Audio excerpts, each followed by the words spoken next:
aquí vamos a explicar un poco de la programación de la pobreza, el tema de la vivienda, donde el Estado va programando de que realmente no tengas derecho al acceso a una vivienda, porque de esta forma van a tener siempre un tema de discusión, gane quien gane en las elecciones, tanto de derecha, izquierda, etcétera, de tener un tema siempre de discusión para que le votes, y plantean una solución que después es inviable y no lo logran llevar a cabo. Y después viene otro tema, que es realmente un mapa general de la vivienda en España. Son, en primer término, los que no tienen nada y los que ya tienen algo, que es la vivienda. El que ya tiene una vivienda, el Estado programa que te la quiere quitar, te la va a quitar de una manera sutil. Y lo que hace es que tú accedas al juego que quiere el político para que tú seas pobre. Si antes tenías una vivienda, ahora no la tengas. Es decir, el Estado, para quitarte algo, primero tienes que tener algo. Ese algo primero el Estado te lo da, lo pagas y después te lo quita. Y son etapas de la historia de España. En la época de Franco sabemos muy bien que en la década de los 50, 60, 70, en una década muy especial, en los 50, muchos gallegos emigraron al norte de Europa, Alemania, Francia, Suiza, etcétera, y otros a América, por la facilidad que había de ultramar, que tenían el puerto de Vigo cerca, y saben que todos los gallegos que emigraron a América salían del puerto de Vigo, Pontevedra. Iban a México, Brasil, Venezuela, Argentina, esos países principales. Y bueno, eran a buscarse la vida porque no había trabajo, había pobreza, y la opción fue la inmigrar. Y después, internamente, había otro tipo de emigrantes que se movían dentro del territorio español, emigrantes que por su cercanía fueron a Madrid, Barcelona, etcétera. Y claro, el tejido empresarial tenía que ir creciendo. España, que fuese gestionado por una dictadura de un partido único, Franco, pues tenía que seguir creciendo, no iba a estar estancado. Y se iba generando una industria y hacía falta mano de obra. Las industrias se iban generando en grandes urbes, ciudades, Barcelona, Madrid, etcétera. Pero esa masa de obreros tenían que vivir en algún sitio, en algún lugar, no iban a vivir en la calle. Como era gran demanda de mano de obra, pues el Estado crea vivienda pública y la venden. Claro, la venden, no la regalan. No como hay mucha gente que dice que el Estado español en la época de Franco se construyó mucha vivienda social. No, social es cuando el Estado la crea y la alquila por debajo del precio del mercado para ayudar a la gente, es decir, se llama vivienda social. O en el caso contrario, que promueva y la venda por debajo de lo que hay en el mercado para ayudar a que la gente realmente adquiera su vivienda. En este caso, en España, en la época de Franco, no había tal problema, era simplemente que el Estado construía y vendía, o había pequeñas empresas que eran vinculadas al régimen que vendía puntos. El problema era que el español tuviese vivienda y que realmente fuese viable, tuviese una lógica. Si el obrero español en la época de Franco ganaba tanto, lo que tenía que pagar de hipoteca tenía que ser muy inferior a lo que realmente era el salario. Era lógico, tiene que destinar una pequeña parte de su salario a pagar la hipoteca, si no, no sería inviable para que el empresario en el régimen de Franco tuviese mano de obra que realmente se desplazara a donde estaba la fábrica, sentido común. Después viene, la democracia, muere Franco en el año 75, cosas de la historia, y hay una paralización de lo que se llama el Plan de Vivienda de España. Es normal, se plantea otro problema, que es la transición. Y después, realmente hay una crisis o se estanca la vivienda porque hay un nuevo escenario, es decir, hay una democracia, hay bipartidismo, derecha, izquierda, centro derecha, centro izquierda, etcétera. Y muchos de estos políticos que realmente son los que controlan realmente la política, son los que no le interesan que realmente el ciudadano tenga vivienda propia. Pero sin embargo hay un escenario real, que en la época de Franco hay gente que ya tiene su vivienda pagada y hay otros que no, que la han cogido en el momento de Franco, cuando muere, que todavía están pagando su vivienda. Por tanto, va a haber una parte de la población que tiene su vivienda ya pagada o que la está pagando. Entonces, quien gobierna en su momento tienen que esperar realmente que exista un nicho de que 100% de esta población tenga su vivienda pagada. Es decir, hay que esperar que los que tenían su vivienda en el 69, en el 70, terminen de pagar su vivienda. Y de esta manera ya encontramos un parque de personas que ya tienen su vivienda totalmente pagada. Y después, esta gente, obrero, tienen sus hijos, sus descendientes, y son los que se van a hipotecar o realmente van a vivir de alquiler. Cuando realmente los descendientes de estos que tienen su piso pagado en los años 80, 90, realmente se van a encontrar con una situación distinta. La vivienda se ha encarecido por el asunto de la oferta y la demanda, etcétera, etcétera. Y cuando van a un banco a solicitar un préstamo, el banco le va a decir, oye, que realmente si yo te voy a prestar dinero a ti, que vienes como interesado, tráeme un aval. ¿Por qué? El banco dice, oye, es que tú tienes un trabajo, pero yo no sé si pagarás mañana o pasado mañana porque no me das una garantía de que tu trabajo sea fijo. Es decir, yo qué sé, si te despiden mañana o el próximo año, ¿quién me va a pagar la hipoteca? Eso no es el problema del banco, porque el banco diría, bueno, hay dación en pago, como en otros países, sociedades avanzadas. Tú, si no puedes pagar, te ves en un problema, pues haces la dación en pago, me entregas tu propiedad y yo como banco he ganado, porque es la lógica.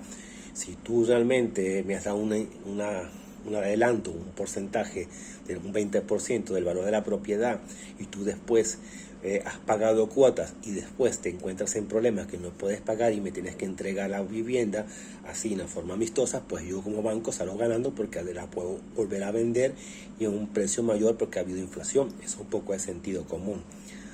Pero el banco sabe muy bien que ese valor que está prestando para comprar la vivienda, ese valor, ese bien es inflado, no es un valor real y lo sabe el banco.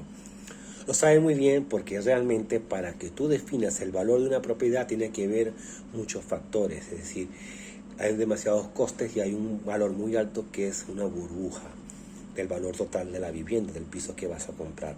Ese valor de la burbuja, que es un valor ficticio inflado, es el valor que se va a llevar el político mediante empresas que va creando para hacer chanchullos para que la vivienda tenga este valor inflado. El político se queda con este valor del total del valor de tu piso, que es el total del valor de la propiedad del edificio. Estás adquiriendo un piso. Por tanto, el banco lo sabe muy bien que ha sido inflado por el político y por eso es que te pide avalistas, porque sabe que estás comprando un valor que no es real. Por tanto, el banco te dice que lleves de aval las propiedades de tu padre, tu madre, tu abuela o otro familiar tuyo, que vaya de avalistas. Para comprar un piso, me des garantía de 2 bienes. Así el banco dice, bueno, si tú dejas de pagar, no hace falta que me des dación en pago. El Código Civil Español no estipula la dación en pago porque sabe muy bien que no lo puede mencionar, porque si no, entonces los bancos perderían porque estuviesen adquiriendo bienes que no tienen un valor real y perderían dinero. Por tanto, el Código Civil Español es totalmente abusivo, no existe la dación en pago. Así que realmente cuando dejes de pagar, por cualquier motivo te veas en problemas, el banco va a decir que bueno, que te ayuden los avalistas a nivel económico, o sea, que tengan liquidez, dinero, el dinero que va a los avalistas, que deben tener su dinero, sus ahorros, te ayuden a pagar y ahí solventas el problema. Pero te puedes encontrar con el problema de que tus avalistas sí tienen solvencia, que son los bienes que ha dado, pero no liquidez. Liquidez es que tengas dinero. La solvencia, claro, la solvencia la puedes convertir en liquidez, pero tienes que vender la propiedad para convertirla en liquidez y pagar, ayudar al que está debiendo dinero al banco. Y ahí requiere tiempo y se hace a veces imposible. Por tanto, cuando se encuentra en esta situación ya extrema, que realmente tus avalistas no tienen liquidez, el banco va a ejecutar la solvencia. Te va a embargar el piso más lo de los avalistas, es decir, 3 propiedades. Por tanto, ellos van a sacar a valor de subasta muy por debajo del valor, que es el valor registral notarial, que es un valor de risa, un valor de saldo. Y va a aparecer un tercer interesado, sospechosamente, siempre comprando las subastas a valor de saldo.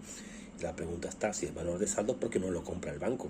Porque le interesa que el tercero, el subastero, ya que aparece un adquiriente, gane dinero. Porque si realmente no tiene lógica, si el banco va a liquidar, yo me lo quedo como banco y después le voy a vender a un precio alto, pero no tiene su lógica, ¿verdad? Porque el banco dice, bueno, yo voy a liquidarlo a saldo, pero como lo liquido tan bajo de precio que se va a beneficiar el otra persona, que es el subastero que lo va a comprar, aún me hace falta dinero para realmente compensar lo que me debes.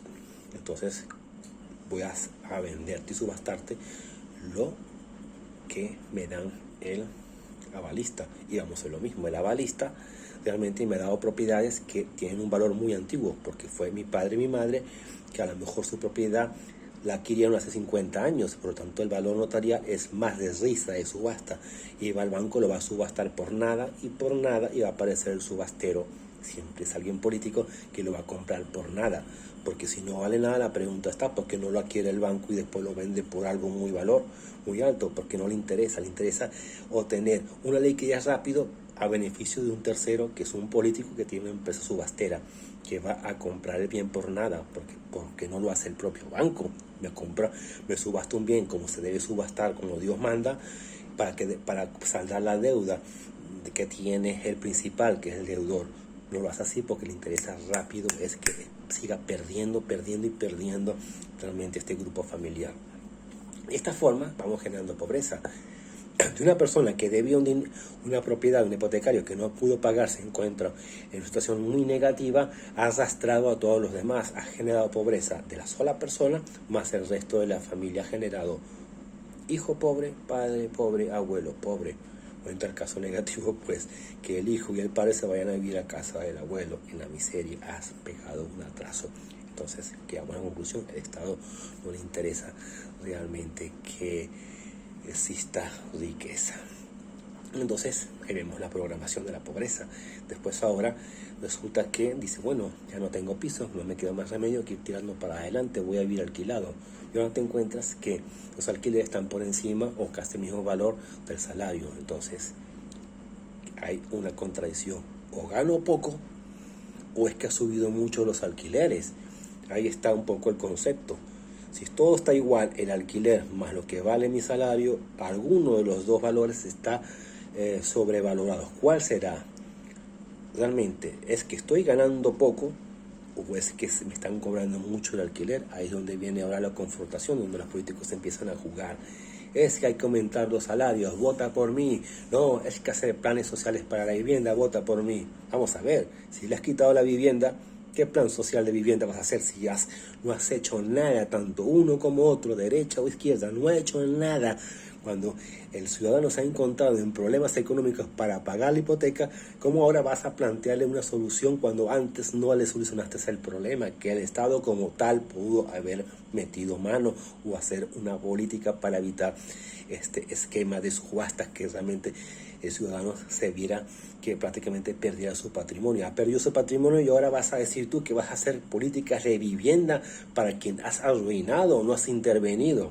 Entonces, realmente después aparecen terceros salvadores como la escuela austriaca. Ya vemos el ejemplo, la escuela austriaca, como decimos, hay que vender todo, hay que privatizar todo porque el Estado es corrupto. Claro, el Estado es corrupto y ahí está la clave. Tanto derecha como izquierda no tienen ni ética ni moral, llevas al país a la quiebra. Por lo tanto, aparece un tercer salvador falso que dice que hay que privatizar todo. Vamos, si privatizamos todo, ¿qué van a buscar las empresas que adquieren el patrimonio público? Beneficio, por lo tanto, todo va a subir de valor. Y entonces dicen, es que vamos a dolarizar la economía, tiene su sentido común. En un país donde hay mucha inflación, yo he vivido en un país de mucha inflación, y realmente lo más complicado de todo era hacer la contabilidad, porque había que hacer un ajuste por inflación. Imagínate un país que privatice sus empresas, las compre una empresa extranjera y tengan que estar ajustándose la contabilidad a una hiperinflación cada mes o cada año. Mismo lo ha dicho, que la inflación, es de 1.350% anual. Claro, empieza a hacer ese ajuste contable. ¿Qué dolor de cabeza va a ser para una empresa extranjera? Va a decir, no me interesa que tú me vendas en las empresas públicas, que las privatices, porque voy a encontrar un problema. Entonces vamos a dolarizar la economía, así la contabilidad se hace en dólares y ya se acaba el problema. No hay esa hiperinflación, claro, porque la contabilidad se hace en dólares. Vamos a volver al tema de la vivienda.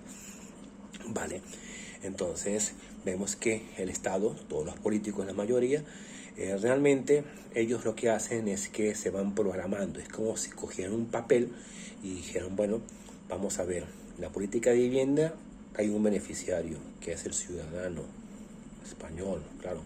No vamos a decir extranjero porque tiene su lógica. Si el ciudadano español quiere una vivienda, va a pedir un préstamo al banco, salvo que la pagues de contado. El que la paga de contado no tiene ningún problema. El problema lo tiene que el que quiere un financiamiento. Si ya ha tenido una historia o ya ha visto que ha habido precedentes en otras personas con los abusos que hay en las hipotecas, ¿tú crees que va a volver a hipotecarse? Si ve que realmente hay un vicio en lo que se llama la ley hipotecaria, el Código Civil, la ley de enjuiciamiento civil, ¿tú crees que va a meterse en un riesgo tan grande existiendo unas condiciones no favorables? Pues no se va a hipotecar, por lo tanto dice no me hipoteco, prefiero vivir de alquiler, así de claro. Entonces los políticos no pueden pretender resolver el problema de vivienda a los ciudadanos españoles, porque el extranjero no le van a dar un préstamo, es obvio. El ciudadano extranjero no tiene patrimonio ni avales, es decir, el inmigrante que llega por necesidades económicas y va adaptando al país no puede adquirir en un préstamo una vivienda, porque las condiciones de exigencia son tan grandes que solamente son para el ciudadano español. Claro, el ciudadano español que dio el aval, porque el extranjero no tiene aval. Por lo tanto, el ciudadano español ha perdido el patrimonio de los avales, como expliqué anteriormente, porque esa es la idea, quitar el patrimonio a los avalistas, es decir, me he enriquecido, se ha enriquecido alguien el subastero.